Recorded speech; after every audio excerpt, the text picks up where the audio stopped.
Viti 700 para Krishtit, Lemnos, Greqi. Hodjes na fot, si asi maras maf. Si anë yfis afis, e fisto seron ait. Famia si anë, seron ai, morin aig.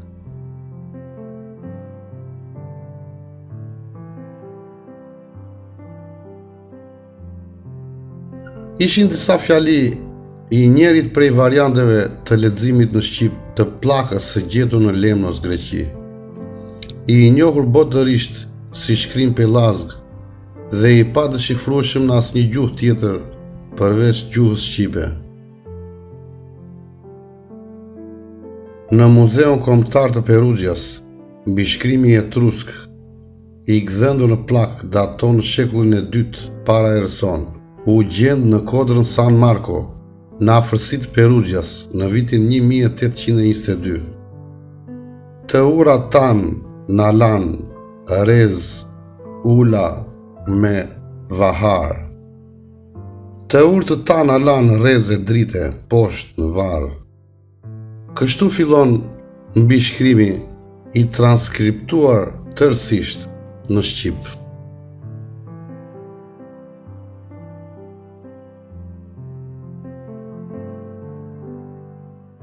Në fillim të shekullit të 7 para Krishtit na thonë se daton Iliada e Homerit.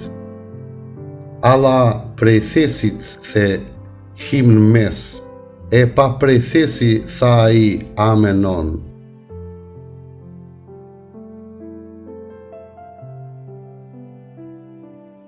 Që në vargjet e para, Iliada e Homerit na tregon se përkthimet ose më saktë të themi interpretimi që i është dhënë Homerit është tërësisht i gabuar. Nëse krahasojmë shqipen e sotme, greqishten e sotme dhe homerishten, duket qartë që kemi të bëjmë me një kolaps të greqishtës së re dhe të vjetër bashkë, e bashkë me rregullat e saj drejt shkrimore të pakuptimta. Vepra e Homerit është e shkruar në 2 dialektet bazë të shqipes dhe në një mini dialekt që është i pjesës jugore të Ballkanit, po me rrënjë shqipen që nuk zë më shumë se 5%.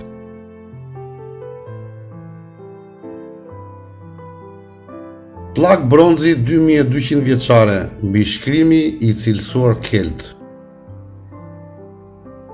Eskeninum tan io ka ku e soj sum albana.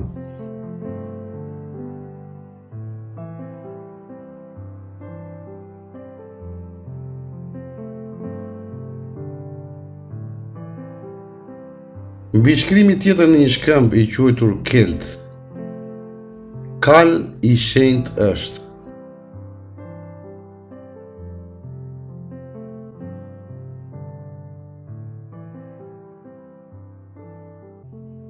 Një mbishkrim tjetër para romak, Franc, i transkriptuar po nga studiuesi i pavarur Agron Vukaj.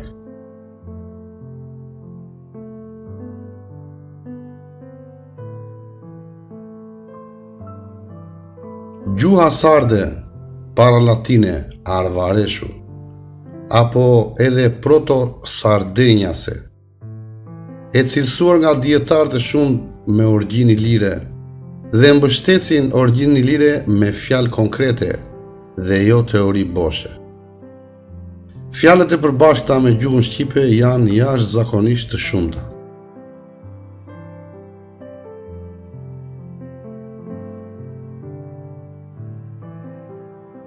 Gjuha egjiptiane kopte apo kopje, apo kuptoke, apo e kaptë, po sill vetëm një varg, ne tan koha fol. Disa prej njerëzve që komentonin në këtë video po thoshin se ne nuk kemi ardhur nga Egjipti, sepse kujtuan se kjo i lidhej me egjiptianët dhe të tjerët do pretendonin se ishim ardhës në këto troje.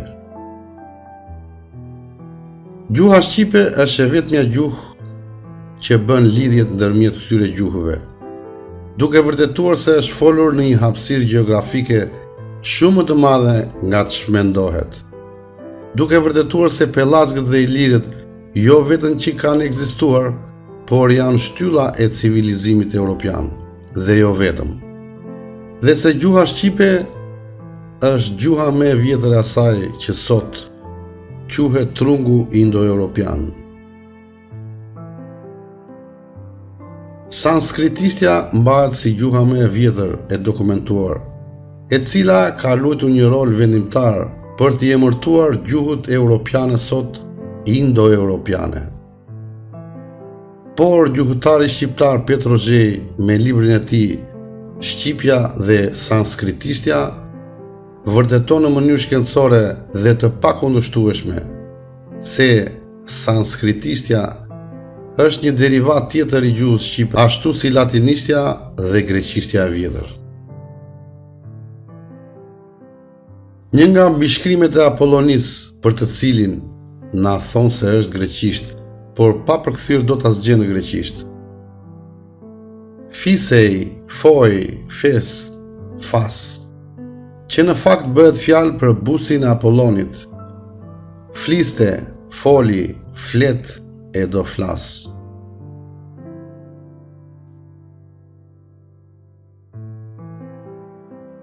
Pra, gjuhën shqipe nuk mund ta tjetërsosh, sepse ajo ka evoluar nëpërmjet vjeçarët para historik, për të mbërritur në fazat e epokës historike e kompletuar tërësisht. Shtimi i parashtesave dhe prapashtesave për të krijuar gjuhë teknike nuk i u humbasin vlerat gjuhës shqipe, por thjesht ato ja ngren vlerat dhe do parë me seriozitet profesional dhe do nxjerrë përfundime shkencore të paanshme, të cilat vërtetojnë se gjuha shqipe është në trung të pemës së gjuhësisë indo-europiane dhe termi indo-europiane është i gabuar.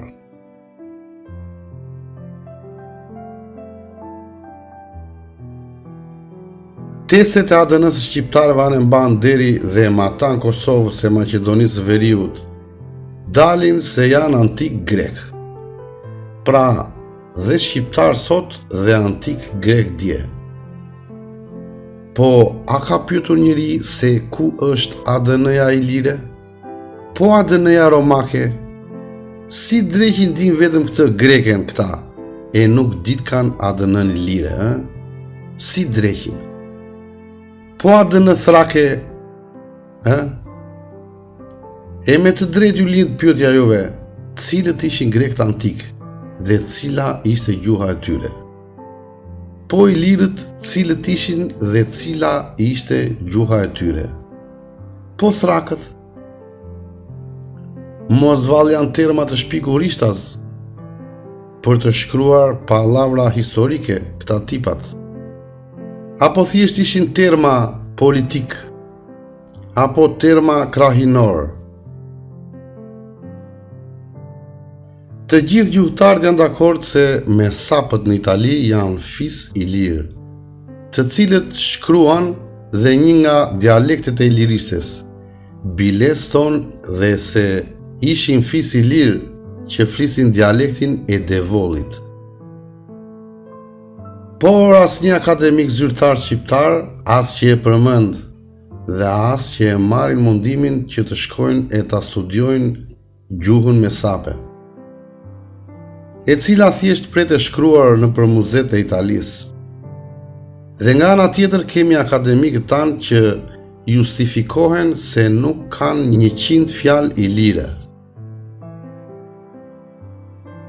Vetëm këtu dhe tek gjuha arvareshu kemi qindra fjalë ilire që nuk i përmend asnjë pseudo-albanolog.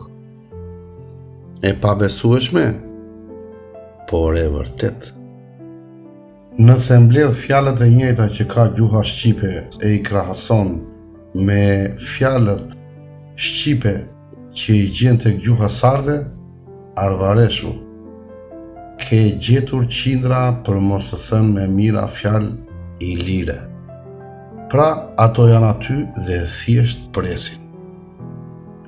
Presin konfirmimin e albanologëve tanë.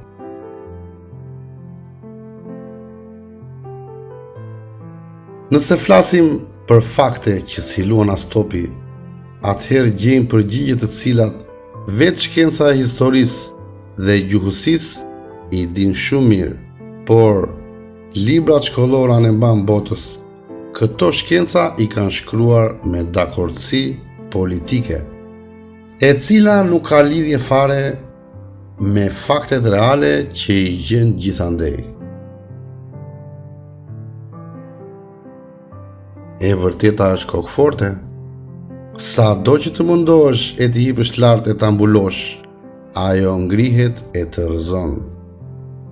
Të hedh poshtë e të thyen turind.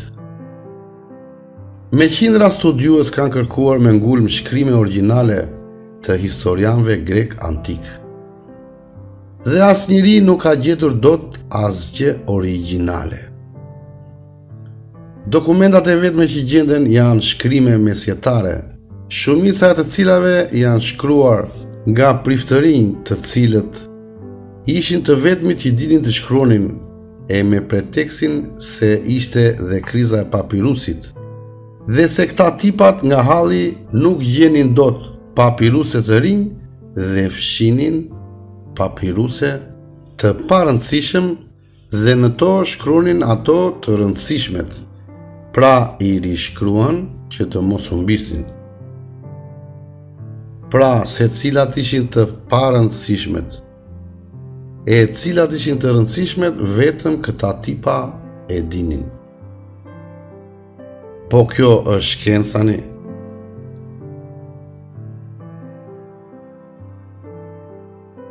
Po kur vjen puna e u bëhen analizat laboratorike, na del se janë shkruar në për papiruse të fshirë 10 herë. Do me thënë, në një kohë kur 99% e popullsisë mesjetare ishin analfabet, ata që shkruanin në gjuhra koinera krishtare që nuk i fliste asnjëri. Një zot e di se çfarë fshinin dhe çfarë shkruanin priftërinjt në për papiruse e lëkura të vjetra të fshira nga 10 herë. Tani të bësh histori e gjuhësi me këto fakte dhe t'i thuash njerëzve se po bëjmë shkencë, është kulmi i shkencës së gënjeshtrave. Greqishtja e vjetër ishte një gjuhë e krijuar duke marrë fjalë nga shumë dialekte të botës së atëhershme, e duke i përpunuar e ngopur me gramatik, na thonë, dhe prodhuar një gjuhë koine, pra teknike, ose shqip fare falso, që nuk e fliste asnjëri, dhe e quajtën gjuhë të përbashkët.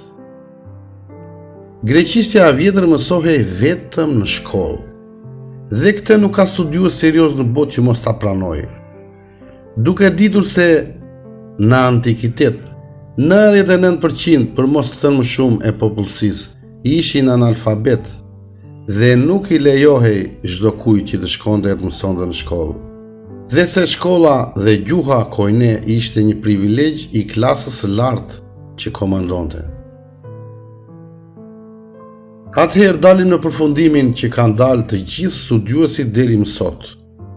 Gjuha e popullsisë nuk kishte asnjë lidhje me gjuhën koine falso të kohës së atëhershme, e ashtu quajtura greqishte e vjetër, gjuha e përbashkët.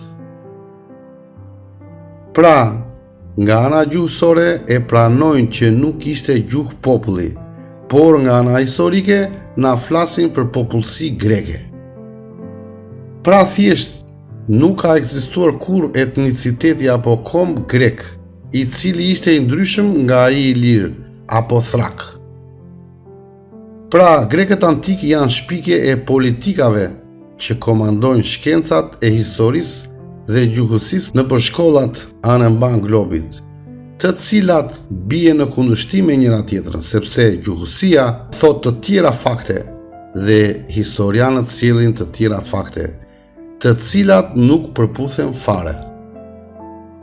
Pra, nëse ekziston vullneti që të shkruajnë historinë e vërtet, shkenca e gjuhësisë dhe historisë duhet të pranojnë provat dhe faktet e panumërta për origjinën e popullit më të vjetër në Ballkan, shqiptarëve, arbanëve, iliro-pellazg, të cilët flasin gjuhën më të vjetër në Europë, që me baza shkencore hedhin poshtë vetë teorinë e pa bazë të gjuhëve indo-europiane. Qelësi i së vërtetës është gjuha shqipe. Dhe historia e vërtetë e njerëzimit do të rishkruhet, dhe në shkrimin e saj nëse nuk marrin pjesë vetë shqiptarët, atëherë ajo nuk do të jetë asnjëherë e plotësuar.